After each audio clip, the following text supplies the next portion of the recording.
నాగపంచమి రోజున మనం పూజించేది కేవలం పామునేనా? లేక దాని వెనుక వేల ఏళ్లుగా దాగి ఉన్న ఒక రహస్యమా? ఇది తెలియాలంటే ఈ వీడియో చివరి వరకు చూడాలి మిత్రమా. ఒకరోజు పాముకు పాలు పోస్తే మన కోరికలు నెరవేరుతాయా? అసలు నాగపంచమి రోజున నాగదేవతను ఎందుకు పూజిస్తారు? పాముకు పాలు పోయటం వెనుక నిజంగా ఉన్న కారణం ఏమిటి?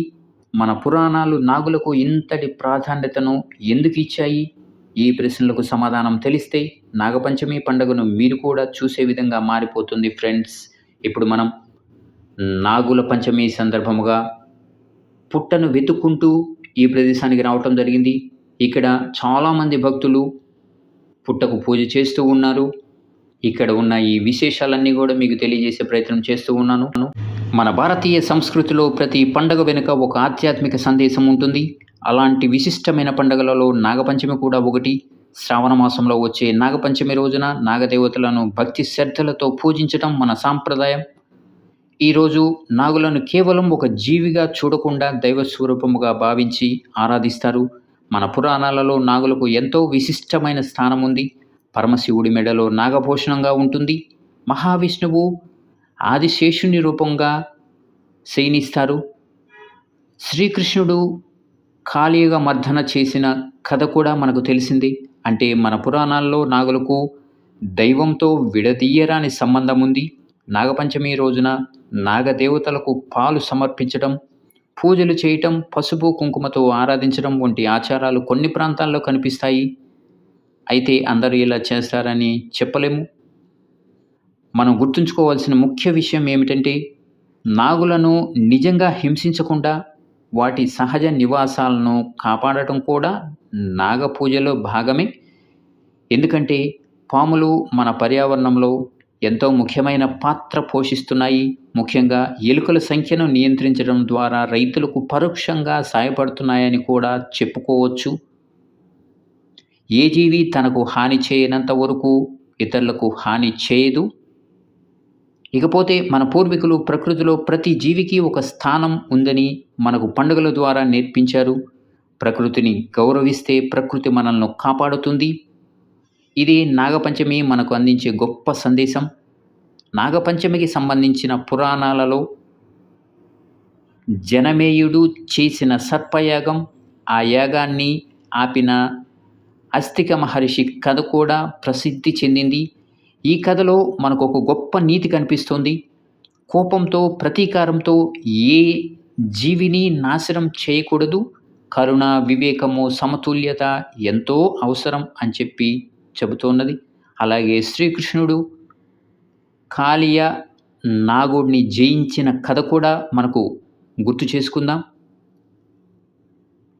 కాళీయుడు యమునా నదిని విషపూరితం చేశాడు. శ్రీకృష్ణుడు అతన్ని అహంకారాన్ని అణిసివేసి చివరకు అక్కడి నుంచి వెళ్ళిపోవాలని ఆదేశించాడు.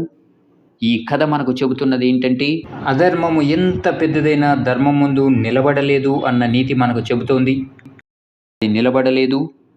నాగపంచమి అంటే కేవలం నాగదేవతలను పూజ చేయటం మాత్రమే కాదు, మనలో భయాన్ని, కోపాన్ని, అహంకారాన్ని జయించుకోవడం కూడా.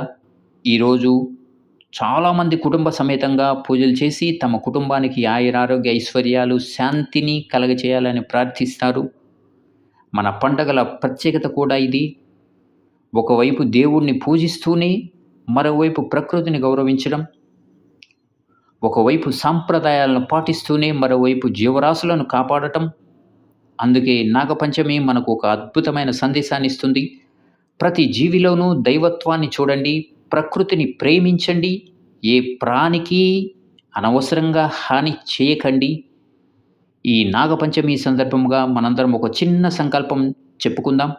మన చుట్టూ ఉన్న చెట్లను కాపాడుదాం, పాములను, పక్షులను, ఇతర జీవరాశులను బాధ పెట్టకుండా, హింసించకుండా, జీవరాశులు నివసించే ప్రదేశాలను నాశనం చేయకుండా చూసుకుందాం. అవసరమైతే శిక్షణ పొందిన స్నేక్ రెస్క్యూ సిబ్బంది సాయం తీసుకుందాం.